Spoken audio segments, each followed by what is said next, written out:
আসসালামু আলাইকুম সবাইকে। কেমন আছেন সবাই? আশা করি সবাই ভালো আছেন। আপনাদের সবাইকে আরও একবার স্বাগত জানাই আমার আরও একটা নতুন ভিডিও দেখার জন্য। তো আমি আজকে আরও একটা বেবি ফ্রক ডিজাইন নিয়ে আপনাদের মাঝে হাজির হয়েছি। তো এই বেবি ফ্রকটা 5 থেকে 6 বছরের বাচ্চার জন্য আমি তৈরি করেছি। দেখুন ডিজাইনটা আমি বাটন সামনের দিকে রেখেছি, তো এতে করে কাজটা দেখতে আরও সুন্দর লাগবে। তো প্রথমে আমি পিছনের জন্য বাটনটা তৈরি করেছিলাম, তো পরে ভাবলাম যে কেননা ওটা সামনে দিই, একটা নতুন ডিজাইনও হয়ে যাবে, দেখতেও ভালো লাগবে। আর হাতাগুলো দিয়েছি আমি পরি হাতাটা কাটতে গিয়ে আমার ছোটোবেলার কথা অনেক মনে পড়লো। ছোটোবেলায় মানে আমার ছোটোবেলা হয়তো না, সবারই ছোটোবেলায় এই পরি হাতাটা অনেকেই কম বেশি পড়েছে মনে হয়। তো পরি হাতাটা মানে দেখে আমার কাটতে গিয়ে আমার ছোটোবেলার কথা খুব মনে পড়েছে। তো যাই হোক, এবার আমি ড্রয়িংটা করে নিচ্ছি। দেখুন এখানে আমি একটা ওই যে কি বলে এটাকে, সাদা কালারের একটা পেন্সিল নিয়ে নিয়েছি। তো আমি সবসময় ড্রয়িংগুলো ফ্রি হ্যান্ডেই করে থাকি। তো ফ্রি হ্যান্ডে করাটা আমার কাছে সবচেয়ে বেশি ভালো লাগে। তো দেখুন আমি ডিজাইনগুলো খুব সহজে এঁকে নিচ্ছি। তো খুব কঠিন কিছু না, আপনারা দেখলেই বুঝতে পারবেন।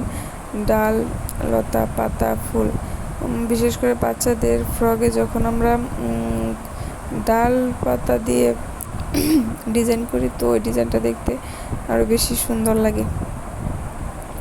ছোট বাচ্চাদের এতে খুব ভালো লাগে। তো দেখুন আমার ছেলে চারপাশে ঘুরছে। ছোট বাচ্চাদের নিয়ে ভিডিও করা মানে খুব কষ্টের। যাদের ছোট বাচ্চা আছে তারাই বলতে পারবে ছোট বাচ্চা নিয়ে ভিডিও করা কতটা কঠিন। তো যাই হোক, কথা বলতে বলতে আমার ড্রয়িং প্রায় শেষের দিকে। তো দেখুন আমি কিছু কিছু ফুল দিয়ে, আবার কিছু ডাল দিয়ে, আবার কিছু পাতা দিয়ে দিচ্ছি। মানে সেলাই করার আগে ডিজাইনটা অনেক সুন্দর লাগে।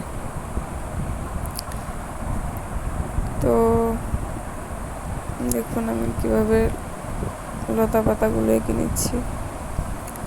সবাই ক্ষমা সুন্দর দৃষ্টিতে দেখবেন। আমার ছেলে হচ্ছে একটু পর পর আসছে। তো দেখুন আমি একটু বেশি করে ফুল এঁকে নিচ্ছি যাতে জামাটা দেখতে খুব সুন্দর লাগে।